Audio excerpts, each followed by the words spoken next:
All right. So another Friday. So I'm back doing these on a Friday now. So I'm going to kind of stick to that as a schedule. I think Fridays have been a lot easier, a lot easier for me as well. I thought originally, previously, I switched them to a Thursday, thinking that I was going to be doing more live networking events on a Friday, but that hasn't been the case. So I thought I'd switch them back to a Friday. One, obviously, it's that Friday feeling, so I'm a little bit more chilled in the respect of what I need to get done on a Friday. So I'm a little bit more flexible in terms of how I use my time. So that's fun. And also, it's nice because obviously it's the end of the week. So I can give you a roundup of what's been happening this week, my insights, my thoughts, some of the things that I've seen going on online, some of what see as, I guess, a lack. There's a great phrase which I think is useful, which is you don't know what you don't know. And so I see a lot of comments related to obviously people wanting to bring in more clients, sell more of their products, whatever they may be. And a lot of the challenges that people talk about or face appear to me to be based on the fact that they don't know what they don't know. So it's hard. Like I heard recently this idea of like a distinction. Distinction means something that you have available to you that you can almost use as a lens to look at the world that gives you insights that other people wouldn't have. So let's take cooking for an example. If you hand me a recipe and ask me to follow it, could I read the recipe? Of course I could. Could I get the ingredients together? Probably. Could I measure them the way it says I need to measure them, like in terms of the amounts? Yes, I probably could, because I already know how to do all of that. Then in terms of me mixing it and actually doing the baking and knowing what to pay attention to as whatever it is, let's say it's a cake. Let's say this cake is baking. Knowing what to pay attention to know if the cake's on track, knowing if there are things I should be aware of so that I could turn down, the heat or turn the heat up. I wouldn't know any of that. But give it to, say, a celebrity chef, a Gordon Ramsay, or one of the other chefs like that. They will have so many things they're aware of to look for, which are details. They're specific details that they would be able to say, oh, this is going right, this is going wrong. I need to adjust the temperature. I need to change how much I mix it more, mix it less, mix it faster, mix it slower. They have all of those built up distinctions, which is what makes them brilliant in what they do.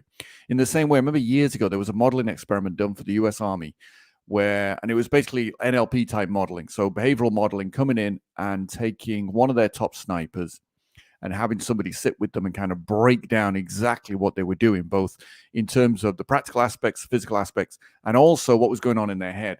So, and some of the distinction, when they got into it, there was things that this person was paying attention to, from wind speed to all sorts of other aspects, whether, the distance obviously from the target, things that would seem obvious, and then other things which you wouldn't have necessarily thought about. And so this whole list of distinctions that this sniper had that influenced how they took the shot, how they set up their sights, how they adjusted their body, how they knew when to squeeze the trigger. All of these different things had an impact on why they were so good and so consistently accurate. Whereas somebody coming into it and like, okay, there's a gun, there's a target, get on with it. You don't have that. And it's those extra insights that make a difference. And if you don't know that you're supposed to be looking for certain insights and certain distinctions, then you're completely on the wrong path.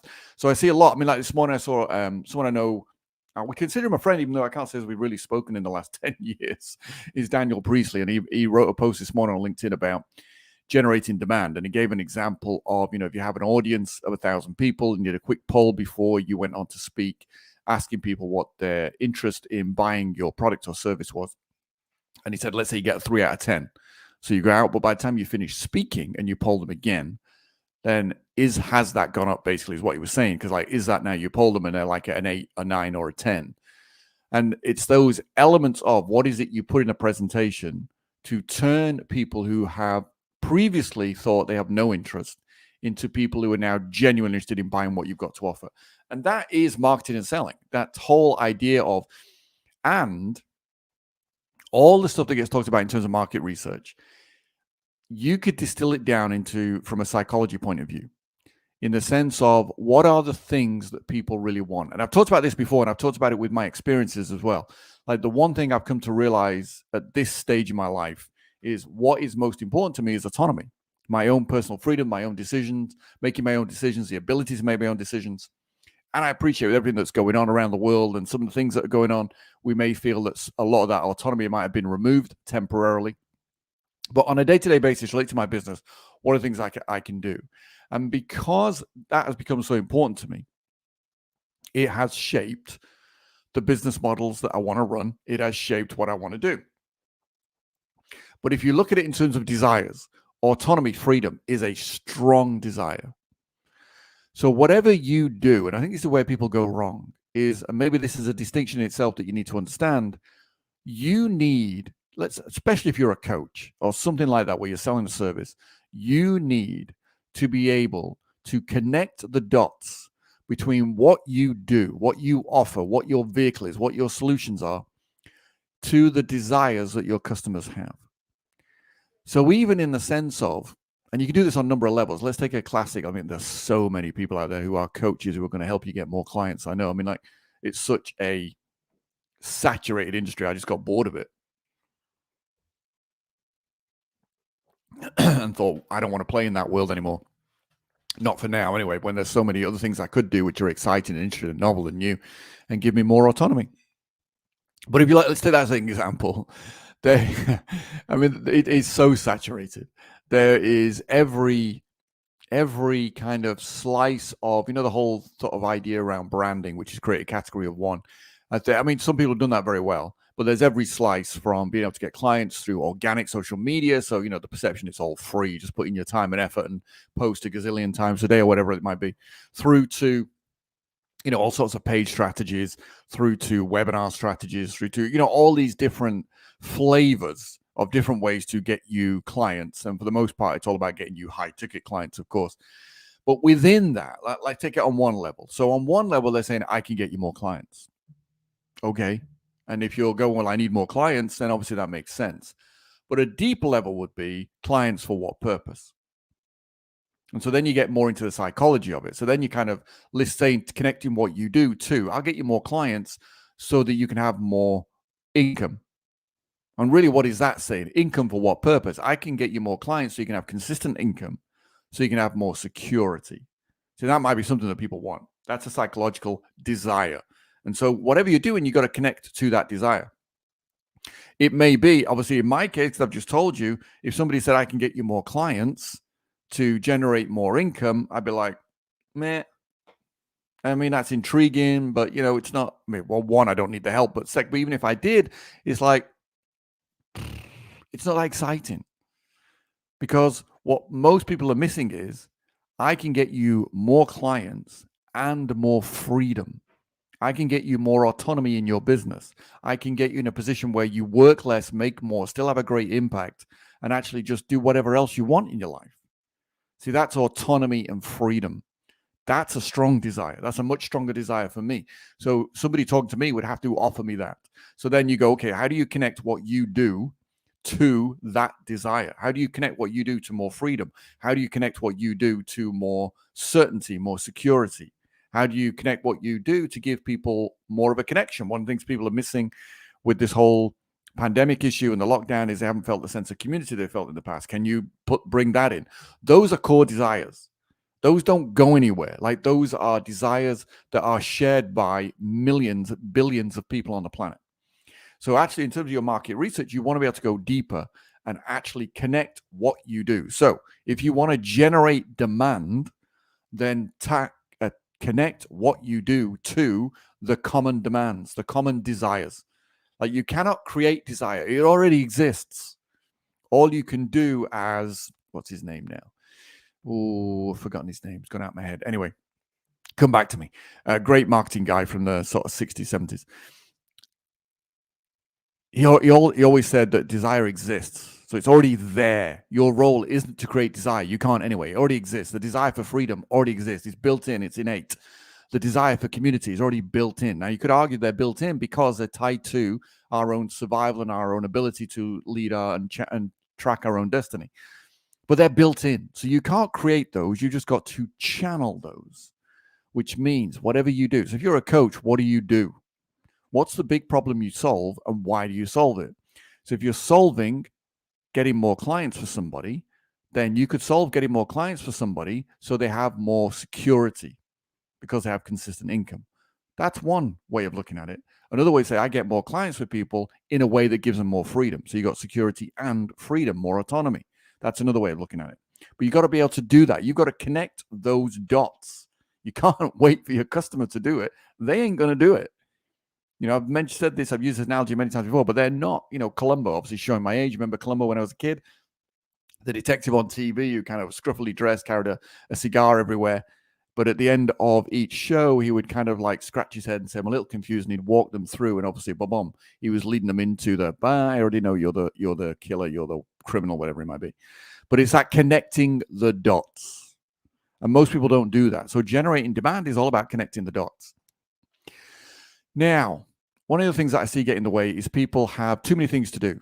So, for example, yesterday, the shopping cart system that I use, the guys behind it brought out a new addition to what they're doing. Like they updated the software and they added a whole brand new area, which means they've expanded the software so that not only is it a shopping cart, you also get, if you like, a membership service as well.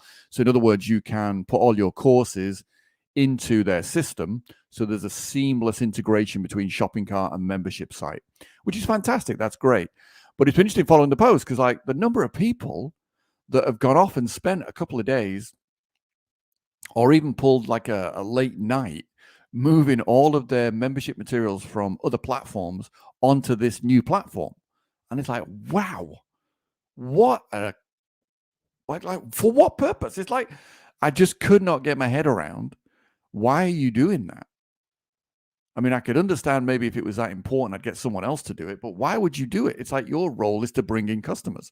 And I think more often than not, too many, and I particularly look at coaches here, and I look at people selling information products, and I call a lot of those coaches, get too wrapped up in the technology side and focused on things that are maybe not perfect, but they're good enough, like a membership site. Does it do this, this, and this? Well, maybe not. Could I have a progress bar to tell the student how far they come? And oh, what a great feature to be able to say when a student has finished module 1, it fires a tag off and I can track that tag and automate and send them a new email. Whoopee-doo. That ain't that important in the grand scheme of growing your business. That's the polishing part, so that's kind of let's decorate it. Years ago, and I used to use this in a presentation when I was selling real estate investing seminars. And I talk about how, and this ran in London on the billboards on the tube stations for a long time. And it was an advert for a recruitment company. And they were basically talking about, come and get a better job so you can get a better salary. Like, if you're disgruntled with your employer, if you're disgruntled with the amount of money you get, come and talk to us. We'll find you a better job with more money. And I used to say, look, it's a rat on a wheel. So the whole concept of a job is the rat race. Now I was using this deliberately because obviously I wanted to provoke a reaction and I want to show people that that's not a path to freedom. But I used to say, like, the whole concept of a job is like a rat on a wheel, and jumping from one job to the next job and jumping from a job into the same job but where you get paid more, that's just decorating your prison. In other words, taking the rat on the wheel and making the wheel golden and putting encrusted diamonds in it, it's still a wheel. So getting more money in a job role means you get to decorate your prison a little bit nicer. That's not freedom. And that's the message I used to use. So there's a similar analogy here, like wasting your time worrying about little things which maybe make a minor difference to the quality of the experience for your customer once they bought your 16 module program, versus actually spending your time doing the things that really matter, which is bringing in more customers. Which one is decorating the prison? And that's where I think people go missing. So they get, oops, I keep knocking my table, sorry. It's like focus on the things that really matter. And I would say if you are doing less than 7 figures a year, then whether you get a little message telling you that one of your customers has finished module 1 or not isn't that important. It's like polishing that kind of stuff, better use of your time. Outsource it maybe, it's like, but get someone on Fiverr or one of those kind of platforms and pay them $50 or whatever to tidy that up. but don't spend your whole day on it. And I just find it odd. It's like spend time doing the things that matter. So distinctions then. People get caught because they don't have the distinctions. So let me break this down. And this also has come from the last few weeks. I've really got into much more affiliate marketing. And I've been doing it for a reason. One, as a business model, it gives me a lot more autonomy. Secondly, I begin to see things more clearly. In other words, I see the problems people face more clearly because I'm looking at it through a different lens. So with affiliate marketing, as you may or may not know, you don't own the product, which means you don't have to create the product. You don't have to host the product. You don't have to ship the product. You don't have to deal with customer service. You don't even have to deal with the customer. You just get paid a commission for bringing a customer. So in that respect, then what do you pay attention to? You pay attention to the front part, which is how do you generate the leads? How do you bring in the demand? I mean, you don't even have to worry about writing a sales letter or a sales webinar because that's done by the product owner. And the people that do this very successfully, the people that obviously want to maximize the revenue because they know the people that know that the more their affiliates are successful, the more successful they're going to be.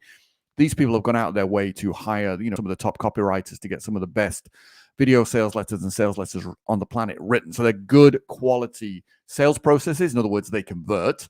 And actually, just going off on a tangent, this has been a challenge. Like I've worked with a couple of people where they've wanted my help to run their paid advertising, and I've gone and done it because one, it's kind of nice. I like talking to people. It's nice seeing things, and I like looking at things from different perspective. And I'm aware that when I do some of these things, I know I'm going to learn things and see things that I wouldn't see otherwise.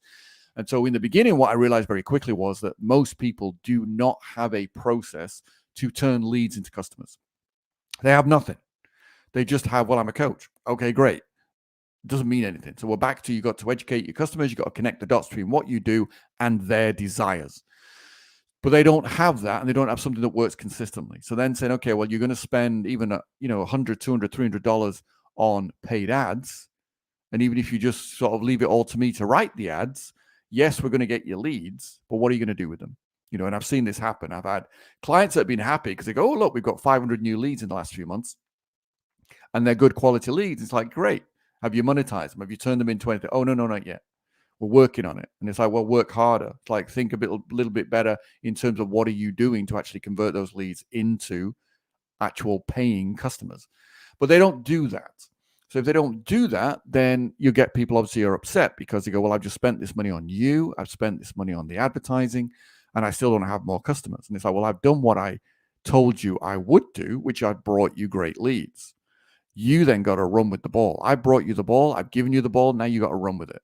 But unfortunately, they don't know how to run with it. So therefore, it all falls down.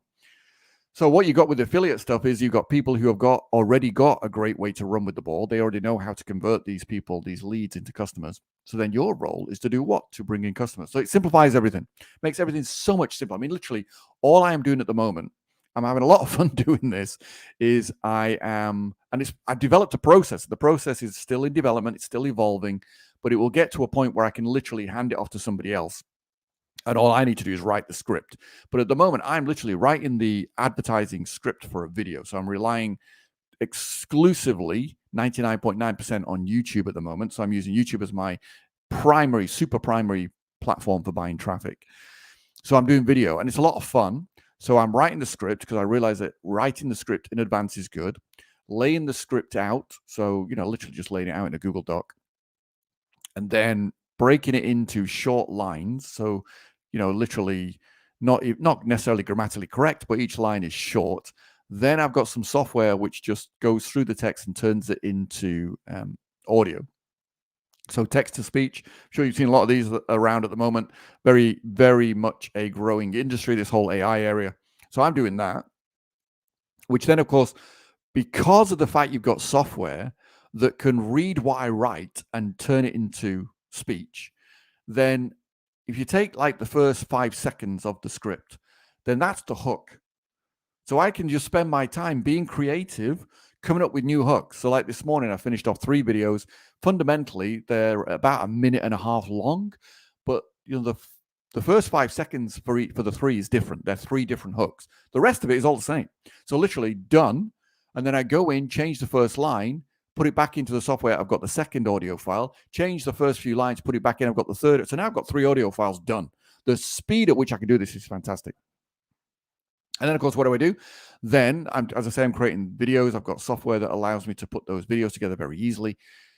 And then I'm just running traffic on YouTube. So I'm getting into YouTube. I'm understanding a lot more about, and this is where I talked about targeting your ideal customers.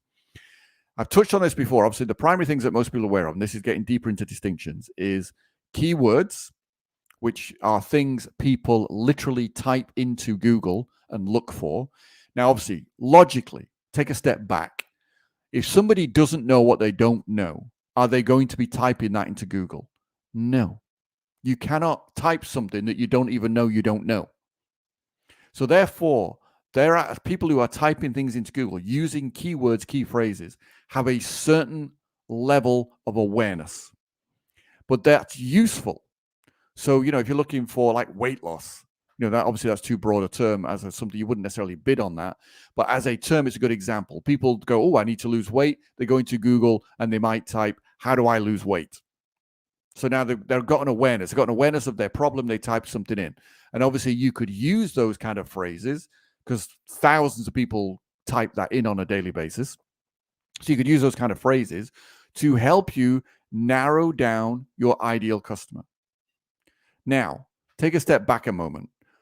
If you were focusing on your customer based on keywords they type in, what are you focused on? You're focused on them either typing in a problem or typing in a desired solution. People don't type in, I'm 50-year-old woman, search. In other words, the demographic aspect, and I see too many people focus on, I'm looking for people who are 50, I'm looking for people who are 30, I'm looking for people who are 20. It's like, no, that's the second part. That's not the first part. In other words, if I'm interested in people who know they have a problem, so we'll go back to weight loss, that means they are searching for their problem. So what connects your ideal customers is the problems they have and the goals they want to achieve, the desires they want to fulfill, not how old they are.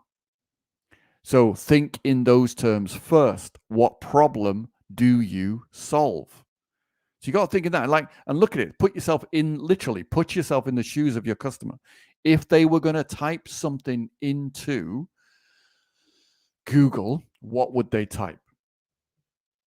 Now, I get it. You might say, well, oh, that's interesting. I've never thought about it. Well, go and think about it. Or you might say, well, the thing I offer, nobody's going to search for. No, they're not going to search for the thing you offer because they don't know it exists, but they know their problem exists. Does that make sense? That's the whole connecting the dots thing. If I say, look, this is my product, this nice orange pastel-y gradient colored mug. This is my product. And I go, my customers are coaches who focus on mindset. So they're mindset coaches who struggle to get clients online. And I go, here's my solution, cup of coffee. So I've got to connect the dots between this cup of coffee and them getting more clients. What's the connection? That's your job to put that into steps. So people so you don't go, nobody's searching for my orange pastel cup of coffee. Of course they're not. But they are searching for, I want to lose weight, or how do I get more clients, or marketing for coaches, or marketing for small businesses. They're searching for those kind of things. And it's your job to get in front of them and say, hey, this coffee cup solves that problem. And then you obviously got to create a compelling, go like, how on earth does it solve the problem? Now it's down to you to lay that out as a compelling argument. That's the whole point of a compelling argument. That's pretty good coffee, actually. You understand? So they're not searching for what you do. They're not searching for the fact that you do EFT tapping. And certainly when EFT tapping first arrived on the scene, nobody had heard of it other than the people that, I don't know, had struggled and stumbled across it and were doing it. So they're not searching for that. Secondly, now, once I'm thinking, okay, let's think in terms of people wanting to lose weight. So what are all the types of things they might type into Google? Then I might narrow that down and say, okay, are there specific demographics that I want to focus on?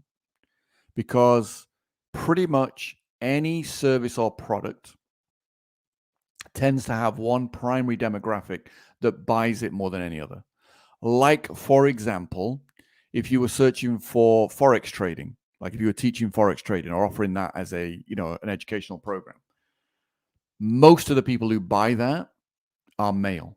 Most people who buy that are middle-aged to older males, like literally from typically 50 up to 70 odd. They're the types of people that tend to buy those types of products. Why? Because they feel it fits. Traditionally, they feel it fits. Obviously, if they're still 50 and they're working, they need something they can do outside of work. If they're 70, they're retired, they need something they can do from retirement. So that traditionally, it makes sense logically, but they tend to be. So there's always one demographic. So you might say, well, weight loss, I want people who are typing in, how do I lose weight, and related word phrases connected to weight loss. And within that, so then you go, okay, within that, I want the crowd who are in their 50s. So they've got to that stage of life where, why do they want to lose? So now you've got to connect the dots again. Why do they want to lose weight? And that will then inform your message.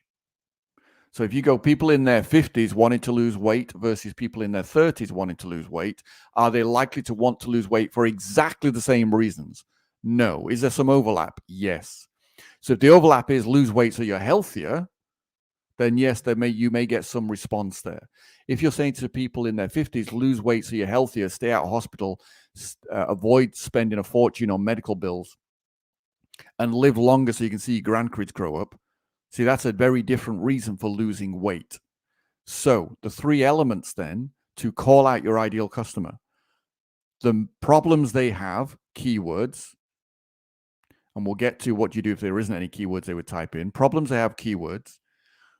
Age, as it influences the reasons why they want to solve that problem. And if you understand that, then that relates directly to your message. So I go back, like LinkedIn, for example, like the number of people, there's a couple of people on LinkedIn that I like to read their posts because their posts, I find them entertaining. So I'm entertained by their posts. That's the only reason I'm reading them. I haven't got a clue what they do. I've never seen a post from this person I'm thinking about that remotely suggested what they do, that in any way called people out to generate a response to bring in clients. Never seen one. Now, it could be that they are not trying to appeal to someone like me, get it, in which case their messages would never kind of jump out. Hi, Rajesh. I'd forgotten to look at comments. You see, I miss a week of live and I forget all about how to use the live streaming platforms. All right. So, yeah, good morning, Rajesh. How are you doing, mate? I'll come back. Yeah. So the whole thing is like your message should call out the problem. It should call out people. It can be direct. I mean, literally, you can be direct. Are you a man in your 50s? Are you a woman in your 30s who wants to lose weight because you just had a baby and you want to get back into that shape and feel sexy once again? That would work, but that's calling people out. So you've got keywords. You've got the problem, which obviously relate to the problem typically that they've got. You've then got the demographic as it relates to a change in message. Then you've got the message that you then want to use. All three of those need to be used, combined together to call out your ideal audience. All three. Now, if you've got a situation where you're saying, okay, well, I'm a business coach. Nobody types business coaching into Google. I mean, probably a few do these days, but I get it. But again, because that's such a broad term, then you need to kind of break that down. Again, so what does a business coach do? Are you a business coach who focuses on, and there's two ways of looking at this. Are you a business coach who exclusively focuses on helping people generate more clients, in which case you're more of a marketing and sales type coach? Or do you do something more obscure, which is something people would need, which would massively impact their bottom line, or maybe more, or having more freedom in their business, but like theory of constraints? Theory of constraints is a great process, brilliant process for finding the root cause of a problem and being able to, if you like, turn the obstacle on its head. So the obstacle then lends itself to you getting more output, as in more money, more productivity, for no additional input. But theory of constraints, like you said to me, I'm a theory of constraint coach. People are like, what the hell's that? Nobody goes around typing in theory of constraints coach, maybe the odd one or two, but not many. It's not sufficient to run a campaign based on keyword phrases. But you go, well, I'm a theory of constraints coach. That's what I do. But that's your process. So then we're back to connect the dots between that and the desire. So the desire, the problem is still the same. So you, as a business coach, could say, well, look, I'm going to focus on people who are struggling to find clients, or I'm going to focus on people who are struggling who are basically stressed out because they're working too many hours. They're having to work 60, 70, 80 hours a week and they're ready to quit because the hours are killing them, it just isn't worth it anymore. So you could focus that way. Those are problems that people have. But what you bring to the table to solve that problem is the whole theory of constraints process. But we're still back to call people out with the message. What is it what's the problem they face? Remind them of their problem. Put that in your posts. So talk about, look, you ever get through the week, or tell stories about, like I told a story before. I've told a story before about a friend of mine who at one point in his 20s was working 90 hours a week and eventually came home one night, wrapped his Ferrari around a tree. So he was working too many hours. He was just exhausted. And then, he's leaving the office at like some 2:00 in the morning, something ridiculous, driving through London's Ferrari, obviously almost falls asleep at the wheel, or actually I've discovered they're called micro naps. People literally fall asleep for microseconds, but it's enough if you're in a car to cause you to have an accident, and he did. So that would be a story. If somebody resonated with that, they might not resonate with the Ferrari, but they might resonate with oh my God, I've worked those ridiculous hours. I'm exhausted. I'm not getting enough sleep. And if I then put some consequences in the message and say, look, not sleeping properly for 10 years, maybe you get by. Not sleeping properly for 20, 30 years, you give yourself a stroke. You're more likely to catch cancer. You're just going to kill yourself before you ever get to realize the goal you want to achieve. You'll never get to actually enjoy your money because you'll be dead. So that would be extreme, but it's a message that would get attention.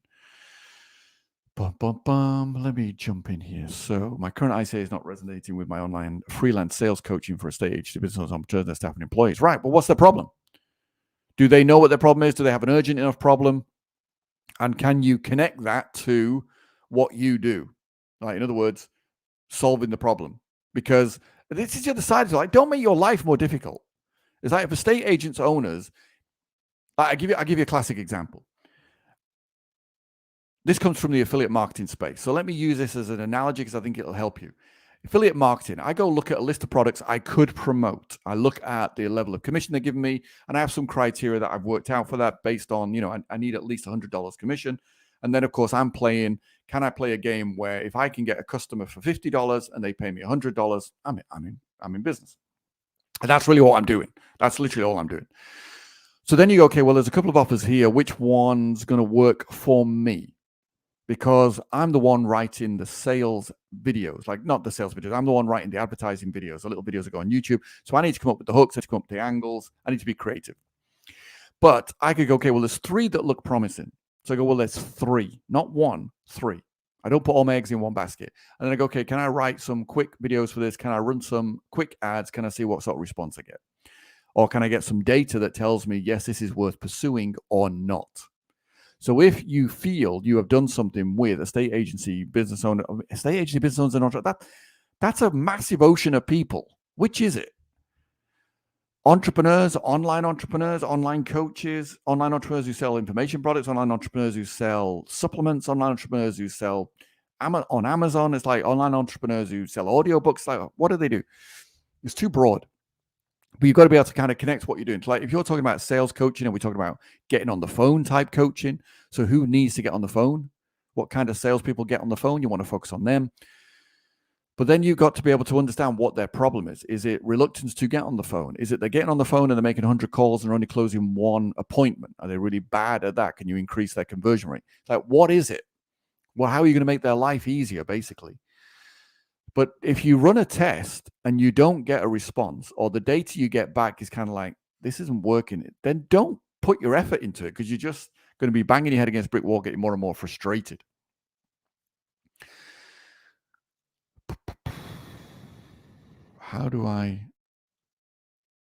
However, I do not know who now to target. No, I get it. But if what you're starting with the product, you're starting with, I offer sales coaching. But first of all, let's clarify that. Is that phone sales? Like I'd never teach phone sales coaching. I know nothing about phone sales, so it's not something I would ever do. But are you doing phone sales? In which case you need to focus on companies that use phone people for their, like the Grant Cardones of this world. They have teams of people on the phone. There's a lot is grown. So therefore there's enough of a niche of people who are coaches who built up their business where they use webinars to get people onto a strategy call. And the strategy call is then a phone person closing a deal. And I know companies that have then just the way they've scaled is to grow the number of people they have in their office who are on the phone talking to the leads that they're generating. So they're generating the leads through their marketing and advertising. They're then passing those leads to their whole team. And they've got a team of people who then take those calls, take those strategy sessions. And the whole focus of the strategy session is this a good client for our business? Can we make them a great offer? Boom, close. So there are people that need those skills, no doubt about it. There are people that would benefit from coaching because that's their area. There are people, like you could flip it as well. There are people that want to get into that area who would like to be great phone salespeople because they know they could earn a great commission. So I know people doing this already. So that's an existing proven niche. So this whole thing, like your ideal client is whoever has got a problem that you can solve. So who to target? Target the people that uses phone salespeople. Bum, bum. Audience before content. However, okay, so we're back to this again. Yeah. Look, you got to clarify what problems you're solving. If you are solving phone sales, like I don't know keyword wise. Actually, I could check it now.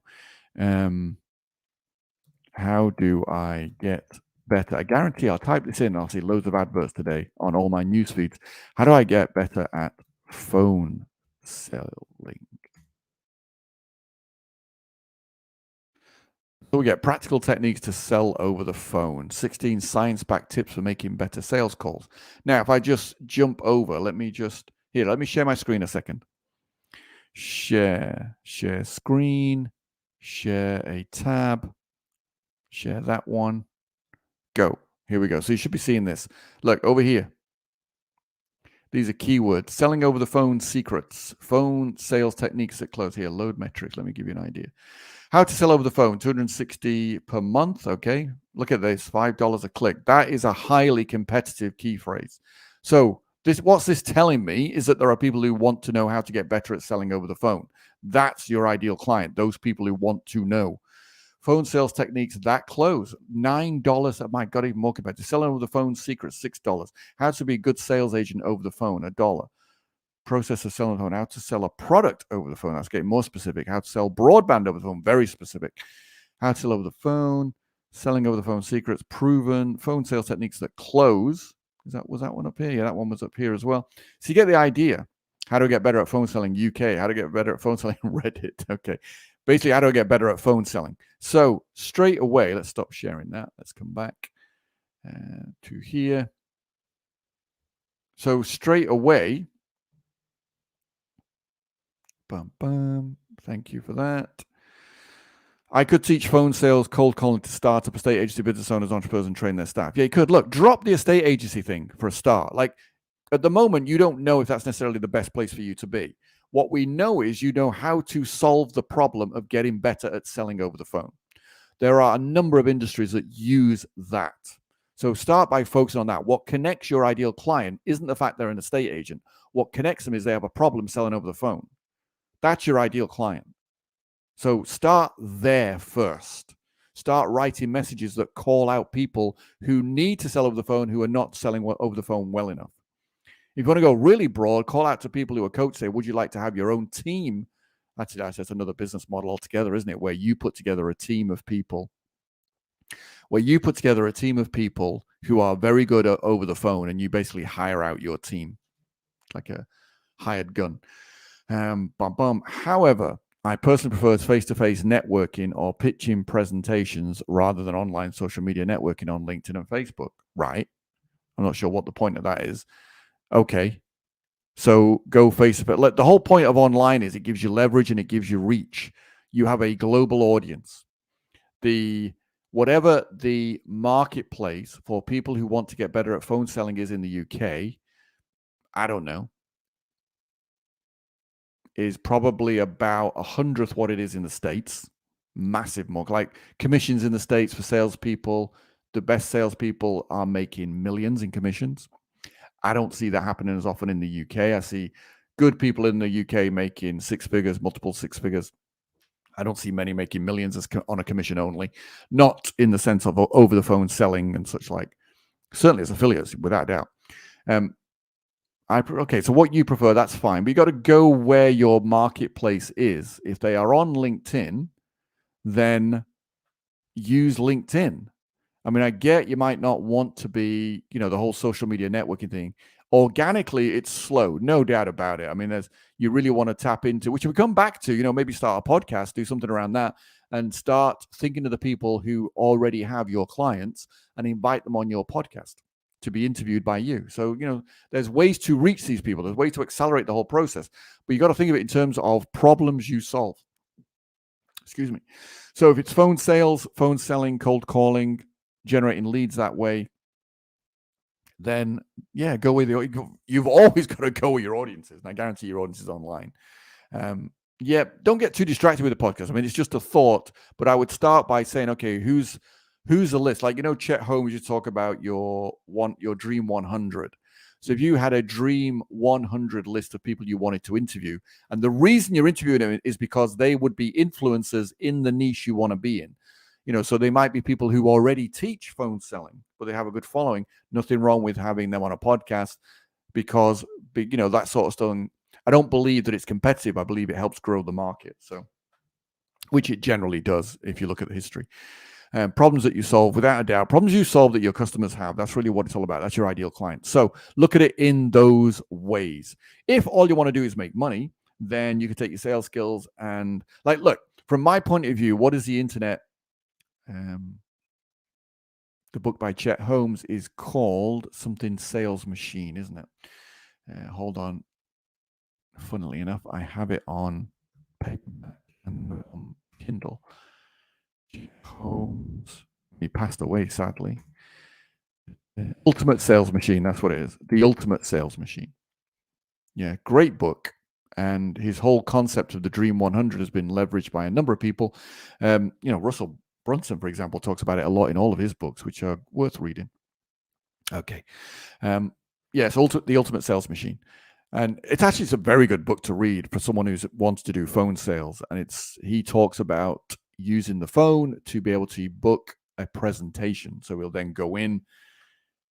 Yeah, I read a whole broad range of books. I mean, they're good. But what I like about Chet Holmes is it probably ties in more with what you're talking about. Like you prefer to do face-to-face, then okay, ring some of the bigger companies, ring the sales directors or the senior sales managers, basically get on the phone and close them on you coming in and delivering a presentation to train their staff. You could do it that way. And then you can use LinkedIn to help you identify those people. You could use LinkedIn to put out content to those people so they get to know you in advance a little bit more. I mean, that's how I would do it. If I was teaching phone selling or phone coaching, I would be going on LinkedIn, probably get a Navigator account. Even if you get a free trial of Sales Navigator for whatever they give you these days, a month or 2 months. And in that month, I would literally just use all the search facilities to find my top 100 people that I'd want to contact. So I'd have two lists. If I was doing a podcast, I'd have a top 100 people that I want on the podcast. I'd have a top 100 people who would be my ideal clients, like the sales directors of companies that use phone salespeople. Those would be my ideal clients. I'd make a list of them, and then you could obviously get rid of Sales Navigator if you wanted to. And then I just make sure I put out content to those that's directed at those people. I would reach out to those people on LinkedIn. I would connect with those people on LinkedIn. I would put out content that talks about phone selling and challenges and problems and stories and all that kind of stuff. Not worried about whether they're an estate agent or not. I just care about they got a problem with phone selling. Have they got a problem that their team are not all performing at the same level? Of course they have. That's human nature. There is no way on earth that if you've got a team of salespeople, they're all superstars. That doesn't happen. But can you raise the game? Can you raise the game so that the bottom ones are, much better than they've ever been, so that you still get better return and so on and so on and so on. So, that kind of stuff. That's what I'd be doing. So anyway, so then just to finish off, targeting, keywords, definitely. One of the things you get in, obviously, with YouTube targeting, there are, if you think of it in terms of like the platform itself, on YouTube, I can target by key phrases. So I can put in people searching for these kind of phrases who are on YouTube, and put my ad in front of the videos they would watch. Boom. You can also do it by the videos themselves. So I can do a search, and typically that relies on a keyword to find a list of videos. I go, actually, that video is perfect for my ad. that the people who watch that would be perfect for the product I'm promoting. And I can create a list of placements and tell Google only put my ad on when people want to watch these videos. That's limited. Like placements can be very targeted, but it's very limited because it doesn't scale very well. Then, of course, you can also say by channel. Well, channels give you an indication of what people are interested in. So, Facebook, for example, is all about interests. Like you can target interests, or you can target people, or you can target books. Like I can target followers of Frank Kern. So people followers of Frank Kern, I know what they're interested in. In the same way I can target a channel on YouTube, like entrepreneurial type channels, go, these are people that are more entrepreneurial. Or I could target channels which are more health related and go, these are people interested in their health. I can target channels which are more about weight loss and go, these are people interested in weight loss. So you can do all of that. And the third, and you can combine the two. So you can have keywords combined with channels, combined with play. You can combine them in any way you wish. Then, of course, you've got demographics. So you might say, well, look, my message really appeals to women in their 50s. So I only want to narrow down people who are searching for how to lose weight quickly, who are in their 50s. Anybody below that, don't show them my ad. So now I can target a different way because the message relates to them. And then the third thing that you get with all of these is Google have created their own lists, their own, if you like, their own custom audiences. They call them affinity audiences. And what's really great is once you get into this, once you really start to understand how to combine the demographics and the keywords and these affinity audiences, you start to really not only attract your ideal client for whatever you're offering, but you also leverage Google's AI because it knows exactly who these people are, what they do online, and it just sends you more of them.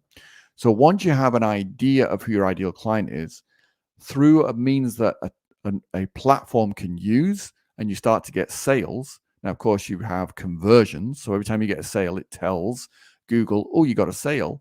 And so all that data in there starts going, these are the types of people that buy these types of products. Let me bring you more. And that's what it does, which is fantastic. So you're combining keywords, you're combining the psychographic elements with the demographic elements to give you a ideally massive pool of prospects that you can keep marketing to. Not limited. You want it massive because, of course, that's how you scale. What about sales coaching for new startup entrepreneurs and those looking for a career in sales with health issues? Yeah, but you've got to look at it through what's the problem. If you're a type 1 diabetic, then you want a commission role as a phone salesperson, is there something specific you need to do differently? I mean, I don't know how many people are in that position. Like it could be that, you could brand yourself as the diabetic sales coach. That would stand out. People go, oh, that guy, but it would still be the same problem, as in you're solving the problem of getting people better, making sales across the phone, closing deals on the phone. That's all they're interested in because that makes the money. The fact that you might say my brand is I'm the diabetic sales coach, so that people go, because that stands out. Like, in a whole world of where I don't know how many sales coaches there are on LinkedIn. You can go on LinkedIn and type phone selling coach. There's probably millions of them. So therefore, amongst the millions, if people come across, oh, look, it's Rajesh, the diabetic sales coach, it stands out. But from appealing to people who have type 1 diabetes who want to be sales coaches, I don't see what the real problem is. In other words, I don't see a more unique problem than just I need to get better at selling on the phone. So don't make your life more difficult. Start with what we know is a problem, which is people needing to get better at selling phones. Start with that. And then as you get more clients in, start noticing, are there any commonalities in my clients? And there might be. You might go, actually, the people I'm bringing in are people that have got health issues. And they just like the fact they get to work with somebody who can empathize with them and not criticize them. Because maybe they feel that, they go into work and they get on the phone and all people do is shame them for being overweight, or shame them for being type 2 diabetic, or shame them for having a bad diet, or shame them for not doing enough exercise. Maybe, but that doesn't relate directly to getting on the phone and making money. But they might appeal from a branding point of view where they go, I'd rather be taught, if I can choose which great sales coach is going to teach me, I'd rather have Rajesh because he empathizes with the fact that health conditions don't define me as a person. Does that make sense? But that's not, I wouldn't be going after, are you type 1 diabetic and want to sell on the phone? I don't think that's a big enough niche in its own right. So start with the real problem and go from there. And look at it in terms of, okay, these are the people I want. Who do I want? People who want to get better at phone selling. And you don't have to do a lot of teaching for that. Like, you don't have to do a lot of marketing in the sense of people know what that is. It's not like saying, I've got this super nuclear coffee cup. And they go, what the hell's that? Like when I first started teaching NLP and you go, you got limiting beliefs. People are like, what the hell are you talking about? What the hell's a limiting belief? So, but people know we're getting on the phone and calling and making sales. They know what that is already. So, okay. All right. So go do that. All right. It is 10-2. So basically, and look through these distinctions. You generate traffic. You make them an offer. You make a sale. Boom. That's it. Couldn't get any simpler than that. So look through your day and go, what are the people who need to get? Yeah, totally. And there will be people that haven't thought about phone selling who may think about it because you put it in front of them and say, get better at phone selling. It's like nothing more powerful. Like, and as a coach, like if you were targeting coaches, for example, I pretty much guarantee a lot of coaches want to get someone on the phone. Like, Johnny gets people on a call. That's how he closes. So how many other coaches do that? Loads of them. Johnny focuses on the getting people to the call more than he focuses on what to do on the call. I think that's a fair assessment. So you could be the person that says, okay, look, once you get someone on the call, what are you going to say to them to maximize the opportunity for you to work with this person and make an impact? That would work. Okay, look. So think of it in those terms. It's like what I'm loving about being an affiliate is all I'm doing is going drive traffic. So literally my day, creative, create ads, create videos, target, get data, refine, test my landing page. How many people are getting from my landing page to the sales letter? If enough people are getting there and I'm not making sales, drop the offer. But it's like, that's it. It's like it focuses your mind. And this is what's missing for most people. They're not focused. They're not going, I got to generate leads and then get them on a call. Like literally, you should be creating content to get people on a call with you for you to close them on your package to teach them how to be better on the phone. That's it. Or you're going into corporate and you're going in and you're doing a training with their whole team, like a seminar type thing. That seems pretty straightforward to me. All right. Okay. But I'd play with the diabetic sales coach. I think like from a branding point of view, that could help you stand out. But I'd play with that. Yeah, do that. No worries. All right. I'm going to rock and roll. I'm going to go. It's Friday. I've got, I'm just going to be I've got 3 new videos that I finished this morning. I'm going to create a new campaign, get that running, and then I'll have some data to refine it. All right. I will talk to you again next week. Have a great weekend. And any questions, leave them in the comments below. Let me know where you're from. And also let me know what your favorite Christmas food is. All right. I will talk to you soon. Cheers.